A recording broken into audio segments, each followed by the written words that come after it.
Problems number 14 and 15. The following information applies to questions 14 and 15. A uniform rod of length L lies on a frictionless horizontal surface. One end of the rod is attached to a pivot. An unstretched spring of length L much greater than small l lies on the surface perpendicular to the rod. One end of the spring is attached to the movable end of the rod, and the other end is attached to a fixed post. When the rod is rotated slightly about the pivot, it oscillates at frequency f. Problem number 14. The spring attachment is moved to the midpoint of the rod, and the post is moved so that the spring remains unstretched and perpendicular to the rod. The system is again set into small oscillations. What is the new frequency of the oscillation? Solution for problem number 14.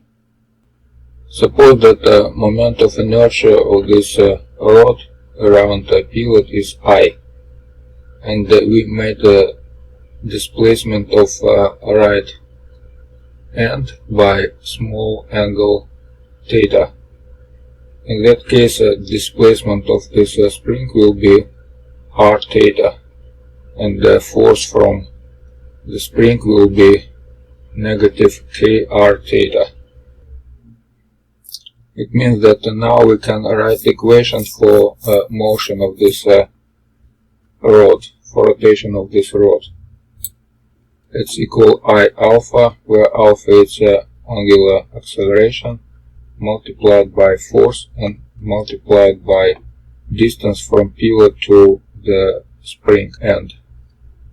And now we can insert F here and write the equation.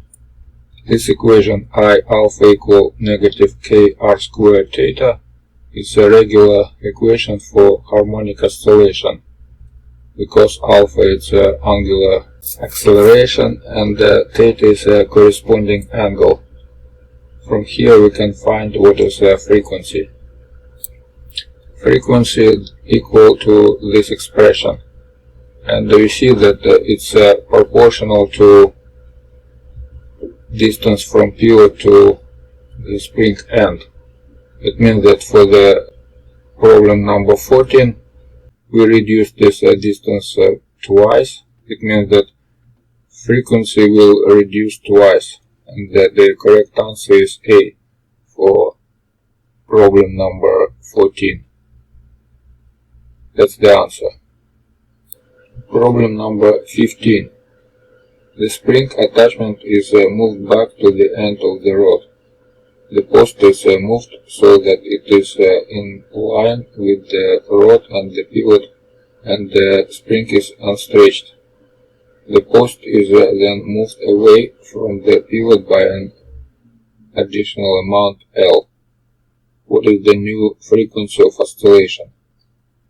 Solution for problem number 15.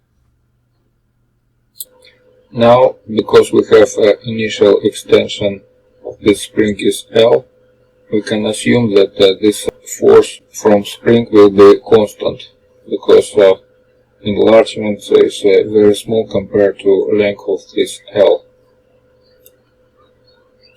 So force equal just KL, and the lever arm equal to L theta, because small h much less than big L. And finally we have this equation for rotational motion. I alpha equal negative kl squared theta. But this is the same equation as in the original case, because r equal L. It means that in this case we have the same frequency as in the original example. So correct answer is C. That was solution for problem number 15. Problem number 16. A ball rolls from the back of a large truck traveling 10 meters per second to the right. The ball is traveling horizontally at 8 meters per second to the left relative to an observer in the track.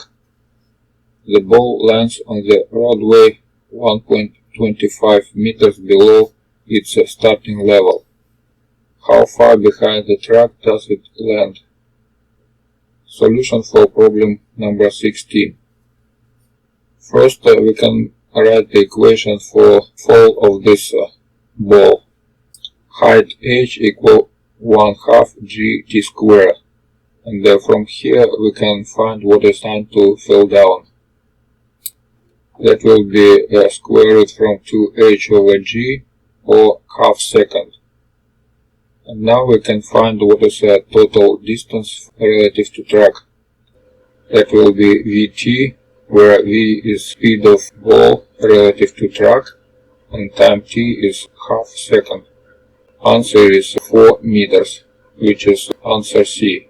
That was solution for problem number 16.